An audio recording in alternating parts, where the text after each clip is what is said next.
Pemerintah Kabupaten Garut menerbitkan Surat Keputusan Bupati Garut tentang penetapan kejadian luar biasa, KLB, penyakit difteri selama 10 bulan atau sampai November 2023.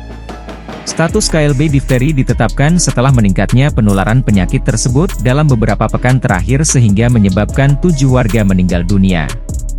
Dinas Kesehatan Kabupaten Garut, Jawa Barat, melakukan pemeriksaan kondisi kesehatan 72 orang yang kontak erat dengan pasien positif difteri untuk dilakukan uji laboratorium. Mereka yang diambil sampel adalah kontak erat dengan penderita difteri, dan masih menunggu hasil pemeriksaannya, kata Sekretaris Dinas Kesehatan, Dinkes, Kabupaten Garut Leli Yuliani mengutip Antara, Rabu 22 Februari. Ia menuturkan wabah difteri banyak dilaporkan menjangkiti warga di Desa Sukahurip, Kecamatan Pangatikan yang mayoritas penderitanya anak-anak. Kasus difteri, kata dia, muncul sejak 4 pekan ke belakang dengan rincian 4 kasus observasi difteri, 4 kasus suspek, 2 kasus terkonfirmasi positif, dan 55 orang dilaporkan kontak erat dengan pasien positif. Selain itu, ada juga yang meninggal dunia sebanyak 7 orang tanpa catatan penjelasan riwayat kesehatan, sehingga belum dapat dipastikan penyebab kematiannya karena difteri atau sakit lain. Kami belum dapat memastikan apakah penyebab kematian tersebut adalah difteri, karena belum sempat diperiksa melalui pemeriksaan laboratorium, katanya. Ia menyampaikan Dinkes Garut saat ini masih menunggu hasil laporan uji laboratorium terhadap 72 orang, jika sudah diketahui terjangkit difteri maka secepatnya akan melakukan langkah cepat dan tepat dalam mengatasi pasien difteri. Sementara, kata dia, laporan dari pihak laboratorium ada 2 orang berusia 7 tahun dan remaja 19 tahun yang positif, jadi seluruhnya menjadi 5 orang terjangkit difteri. Kami menerima laporan dari Labkesda Provinsi Jawa Barat ada penambahan 3 orang yang terkonfirmasi positif, jadi jumlah sampai hari ini 5 orang, katanya. Pemkab Garut juga akan melakukan vaksinasi massal kasus difteri terhadap anak-anak, salah satunya dengan mendatangi sekolah-sekolah. Difteri adalah infeksi bakteri pada hidung dan tenggorokan. Meski tidak selalu menimbulkan gejala, penyakit ini biasanya ditandai oleh munculnya selaput abu-abu yang melapisi tenggorokan dan amandel. Difteri tergolong penyakit menular berbahaya dan berisiko mengancam jiwa. Jika tidak ditangani, bakteri penyebab difteri dapat mengeluarkan racun yang merusak jantung, ginjal, atau otak. Difteri bisa dicegah melalui imunisasi. Di Indonesia, pemberian vaksin difteri dikombinasikan dengan pertusis, batuk rejan, dan tetanus, atau disebut juga dengan imunisasi DPT. Penyebab dan faktor risiko difteri. Difteri disebabkan oleh bakteri Corynebacterium diphtheria, yang dapat menyebar dari orang ke orang. Seseorang bisa tertular difteri bila tidak sengaja menghirup atau menelan percikan air liur yang dikeluarkan penderita saat batuk atau bersin. Penularan juga bisa terjadi jika menyentuh benda yang sudah terkontaminasi air liur penderita, seperti gelas atau sendok. Difteri dapat dialami oleh siapa saja. Namun, risiko terserang difteri akan lebih tinggi pada orang yang tidak mendapat vaksin difteri secara lengkap.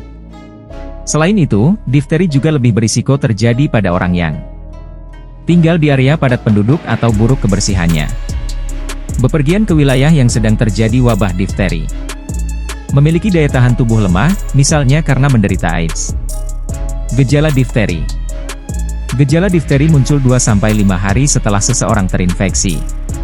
Meskipun demikian, tidak semua orang yang terinfeksi difteri mengalami gejala. Apabila muncul gejala, biasanya berupa terbentuknya lapisan tipis berwarna abu-abu yang menutupi tenggorokan dan amandel penderita.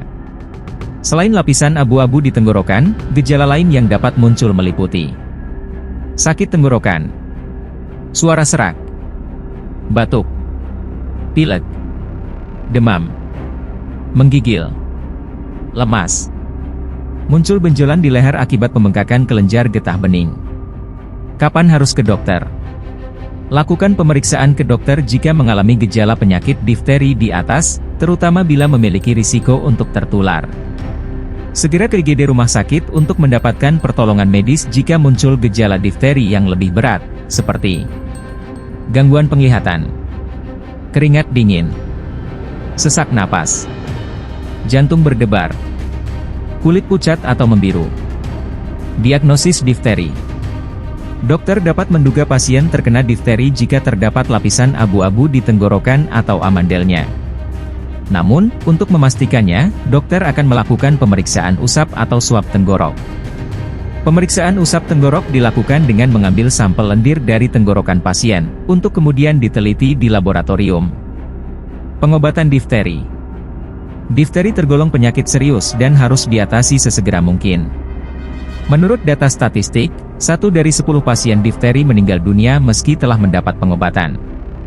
Beberapa jenis pengobatan yang dilakukan untuk menangani difteri adalah suntik antiracun. Dokter akan memberikan suntik antiracun, antitoksin, difteri guna melawan racun yang dihasilkan oleh bakteri difteri. Sebelum suntik dilakukan, pasien akan menjalani tes alergi kulit untuk memastikan tidak ada alergi terhadap antitoksin. Antibiotik. Dokter akan memberikan antibiotik, seperti penisilin atau erythromycin, untuk membunuh bakteri difteri dan mengatasi infeksi. Perlu diingat, antibiotik harus dikonsumsi sampai habis sesuai resep dokter, guna memastikan tubuh sudah bebas dari penyakit difteri. 2 hari setelah pemberian antibiotik, umumnya penderita sudah tidak lagi bisa menularkan penyakit difteri.